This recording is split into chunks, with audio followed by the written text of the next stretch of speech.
Okay, so welcome back everyone, and what we'll do today is the next step. Till yesterday, what we did was we finally started with one of the P's, which was product, and we just learned what a product was. We learned the three stages, or not the stages, the three levels of a product, where we spoke about core benefit, then the actual product, and then the augmented product. And we learned it with the example of the microwave. I further went ahead and we spoke about the product mix, where we spoke about the width, length, and depth, and that we did with the example of Saregama. Please, the best way to understand marketing and learn marketing is with the help of examples, and that is why at every point I'm sharing with you a lot of examples. At any point, if you too have things to contribute, which I would love to hear, please just unmute yourself and speak. However, today what we are going to do is the next thing. I spoke about the microwave yesterday, I most probably spoke about Saregama yesterday, but how does one decide that how much features to give to a product? When do I just give a basic product, and when do I give a product with a lot of accessories? So when do I launch a basic phone, and when do I launch a phone with all kinds of features in it? And for that, to understand, we need to understand an extremely important concept in marketing, which is called product life cycle. In simple language, what is product life cycle? We believe just like everything has a life cycle. Anything that has come to this world has not come for eternity. Similarly, product too has a life cycle. And as a marketing person, it becomes extremely important for me to understand life cycle, because it's when we don't understand the life cycle that we get obsessed with our product. Go back to the product concept that we did in one of the classes, where we just feel that this product which I have created will be liked by people forever. This is going to be the superstar forever. No, we must, and maybe it can, but then we need to understand the product life cycle.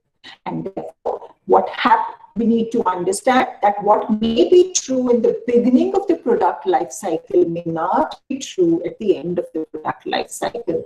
Just like in life also, what may be true when you are 5 years old may not be true when you are 50 years old, and would definitely change when you are 100 years old. So welcome to the product life cycle. In product life cycle, we say that we have 4 stages. I'm not talking about development right now, but that's a separate topic which we will do in detail. So we have, obviously, development happens when only the product comes. In the sense, I'm not going to put too much emphasis on development today. So we are talking about introduction, growth, maturity, and decline. We say that a product undergoes, when it's introduced to the market, then we call it the introduction phase, then comes the growth phase, the maturity phase, and then the decline. So does every product have to undergo it? Well, maybe not necessary. However, at some times, if we take the example of typewriter, so we had manual typewriter, then we had electronic typewriter, and then came the computer. So poor typewriter had no option but to go into decline. So let's understand these phases with the help of an example. And my most probably all-time favorite example, and something which is such an integral part of our life today, is the mobile phone.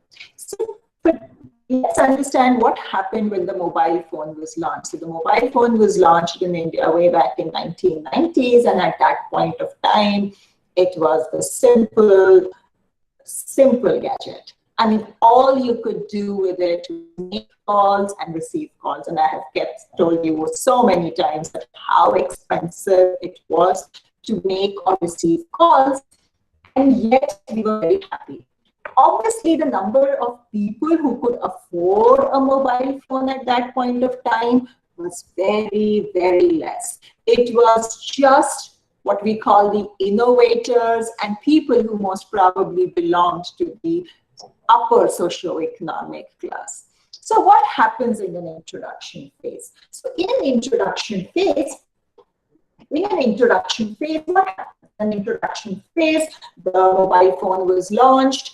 For the company, it was very high cost per customer because, I mean, there was only investment. The sales were very less because the number of people who were buying was less.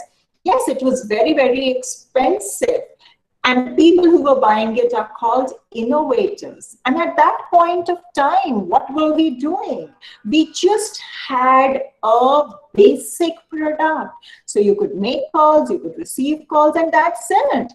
You couldn't really listen to music. You couldn't watch all kinds of videos.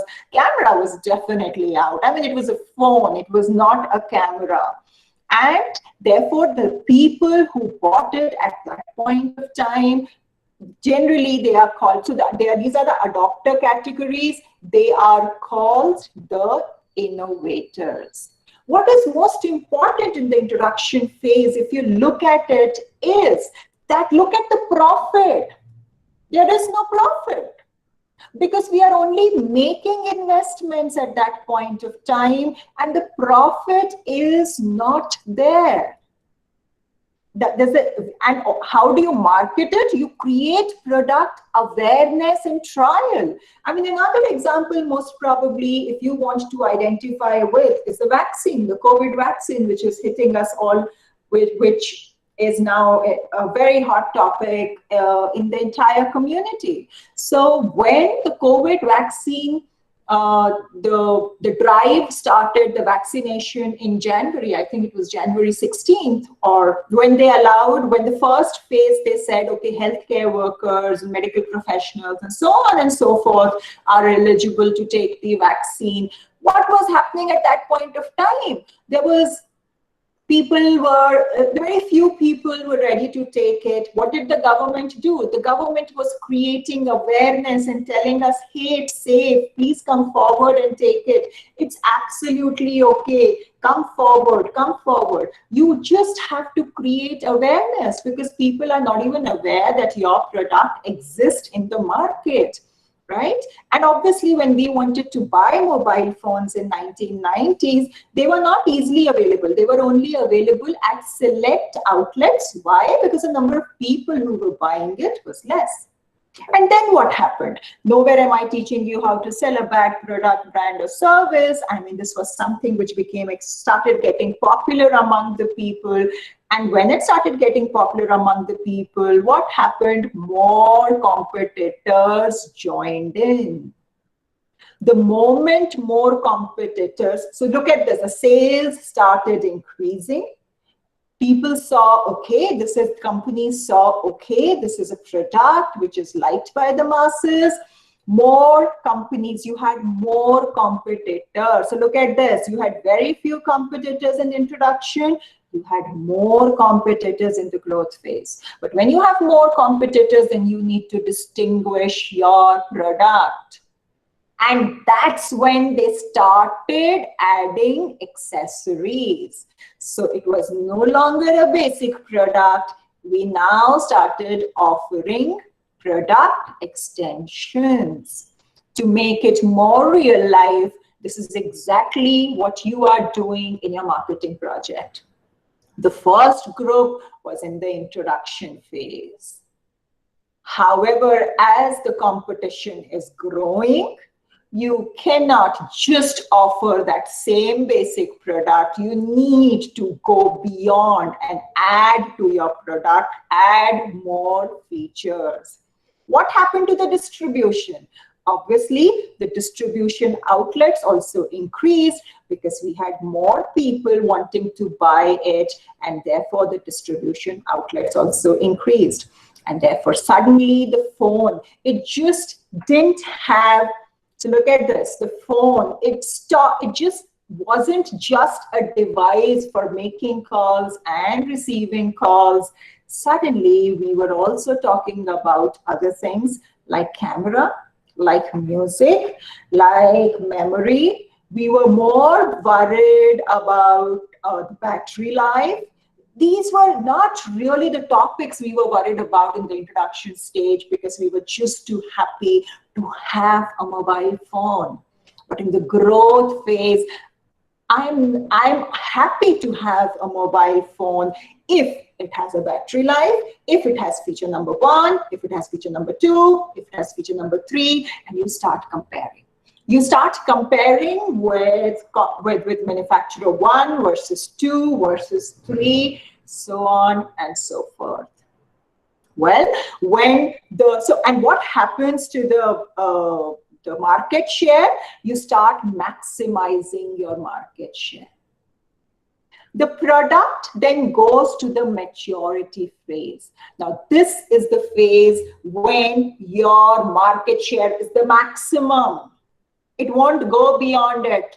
You have to now, what has to be your strategy? Your strategy now has to be to understand how to defend that market share, because the competition is high. The profits right now are very, very high. And these profits, if you do not maintain your market share at this point of time, your product will go into decline. So does every product go into decline? And if no, then what is the key thing? Well, the key thing is innovation. You have to innovate so that your product does not go into decline, but your product most probably goes back into growth or introduction. But innovate what? Innovate according to the need of the customer. So if I take the mobile phone, my need for the mobile phone in 1990s was only limited to making calls and receiving calls. However, today, the people who are using the mobile phone, from that time when a family had one mobile phone, today people have, every individual has 2 to 3 mobile phones. We have definitely reached somewhere between growth and maturity. And therefore, at this point of time, the need of the customer is not just making and receiving calls. He is looking at today that need has become a basic need. Hi, yaar, phone call. Nobody really asks, can I make and receive calls from this? You are asking other questions. The need has changed of the customer, and therefore, if you want to survive in the market, you have to cater to the need of the customer. It may be the camera, it may be memory, it may be whatever. And that's what you need to understand with the help of your market research. So look at this. Today, most probably, as I said, this is the evolution of the marketing phone. This is where it started, and this is where it is today. From introduction, we are somewhere between growth and maturity, and just look how the features have changed. We are not really bothered about only making or receiving calls. We need more features. I want to know how many apps I can have. I want to know about music. I want to know about some camera and so many other accessories. And maybe that is the reason why one of the companies, and let me share again the website, keeps innovating, and look at how they have innovated. And so look at this. I don't need to introduce this. Most probably you know all about it. So this is just a phone, and they're saying, the Pro camera system takes low light photography to the next level. Hello, are we talking about camera or are we talking about a phone? Look at how the need has changed. Most probably 20 years ago, had one told someone, you know what, I'm looking for a phone plus camera, we would have just looked at that person and said, sorry, you're looking for a phone and camera. No, I'm looking for a phone and camera together, and we would have just looked, okay, you're from the future, get lost. Today, this is a website for a phone. It says iPhone, and yet it's talking about camera. The the need has changed, and if you want to survive in the market, if you don't want your product to go in the decline stage, you have to constantly innovate. And maybe since I'm here, let's watch this. A singular new design, a re-engineered chip, and Dolby Vision. This is iPhone 12 Pro. The vertical band is precision machined from stainless steel. The ceramic shield on the front is tougher than any smartphone glass. And tighter borders allow for even larger Super Retina XDR displays. A14 Bionic has a smaller 5nm transistor, which pushes the most powerful chip in the smartphone generations ahead. The new and improved Pro camera system makes the 12 Pro the photographer's iPhone. The larger iPhone 12 Pro Max takes these innovations even further. Its bigger sensor dramatically increases the detail capture and helps improve low light performance by 87%. The custom-designed LiDAR scanner puts advanced depth mapping technology in your pocket. You can now take a night mode portrait and unlock a new world of possibilities for augmented reality.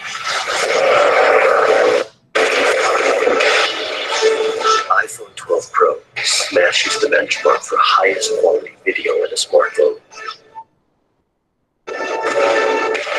Okay, so I mean, as I said, they weren't really talking about a phone. They never mentioned even once about how convenient it is to take a call or make a call. I mean, whatever film I saw, it was only about things other than a phone. And that's why it is so important to understand the product life cycle, because the way a product behaves in the introduction phase is so different from the way it behaves in growth, maturity, or decline. Let's just go one by one. So look at the sales. In introduction, the sales are low. Why are the sales low? Because the people who are using it are the innovators. So we will also talk about the kind of people who use the phone in different phases. As I said, in the first phase, it's the innovators. The sales start rising in the growth phase. Why? Because now, along with the innovators, the early adopters have come in. Who are early adopters? These are the people, who are innovators? Innovators are the people who are ready to take the risk, who are ready to try things new. So there is always some friend among us who wants to watch the film on the first day, first show. And then there are people among our friends who are early adopters, who wait for the review to come and then they will go and watch the film. So when the early adopters join the gang, then the sales obviously start increasing.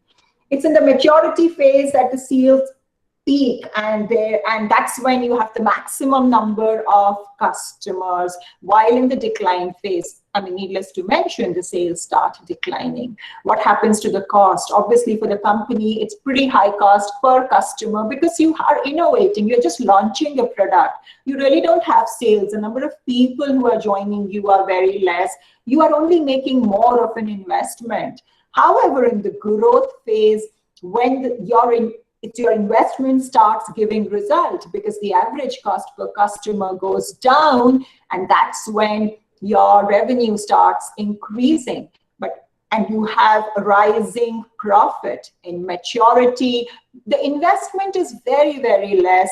However, the profit is therefore very, very high. But this is the phase when you need to be careful. You need to be careful because if you don't innovate, if you don't understand the changing needs of the people, if you don't understand the changing market, you will hit decline. Customers, as I said, in the introduction phase are called innovators. In the growth phase, they are called early adopters, and in maturity, they are called majority. While in decline, they are called the laggards. These are the people who are the last to buy or may not buy. So you may be laggard for some category, and you may be an innovator for some category. So you may be a laggard in terms of watching films, while you may be an innovator in terms of gadgets or things like that. Obviously, competition, the number of competitors in the introduction phase are few, but as the product gains popularity, more and more competitors start coming in because you are not the only one who can see the popularity. In the maturity, number of competitors is sort of stable. Why? Because as the sales decrease, the competitors will also start leaving the market. While it's enough to create product awareness, which is a major job, it's not, I mean, it's a major thing to create product awareness and to give, because the perception risk, I mean, perceived risk, which we spoke about in one of the classes, is highest over here, highest. So that's a major thing to overcome this barrier, and therefore to create product awareness is a major task of the marketing. And therefore the advertisement or the communication that you will create in the introduction phase would be very different from the communication that you will create most probably in the growth and the maturity phase. Because in the growth and the maturity phase, you are not talking about awareness. Now you are talking about the extra benefits. Now you are talking about the accessories. You are talking about the other features that you are providing because the customer is aware. And that is why, while it is basic product, you start offering extensions. Needless to mention, more the people, your distribution changes accordingly. While in the decline phase, when people see that not many people are buying it, obviously people start moving out. Let me at this point stop sharing the screen and let me come back to you to understand that have you understood what we have spoken about the product life cycle? Yes, ma'am. Okay, Kamil is the only one in the class. Oh, but thanks, Kamil. I mean, otherwise I would keep staring at this blank screen. Product life cycle. So whenever you are, it's not just enough to launch a new product. You must also understand that at what stage of the life cycle the product is in the market. So today, if you want to launch a mobile phone, you really can't launch a basic model because, I mean, nobody will buy it except for most probably people who are collectors or collector's item, which is again a very few number. If you're looking for business, then you know that you have to launch a mobile phone with certain number of features. So it's important not just to know the product, the levels of the product, it's also important to understand the life cycle at which the product is currently at or at the time when you want to deal with it. If you are in the growth phase, then please do understand that there will be a lot of competition and you should be ready to meet your competitors. And therefore, it's ready to have something unique about your product. And that's where positioning comes in. It is so important to have a positioning in the growth and maturity phase because that's what will distinguish you from your competitors and help your consumer identify you, select you, and have a perception about you and buy your product. Okay? Any questions, any queries, shoot.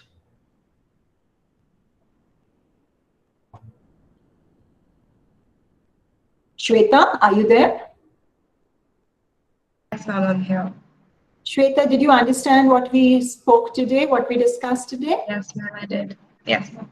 Okay, great, fantastic. Well, if everyone has understood, then maybe let me end this topic here today.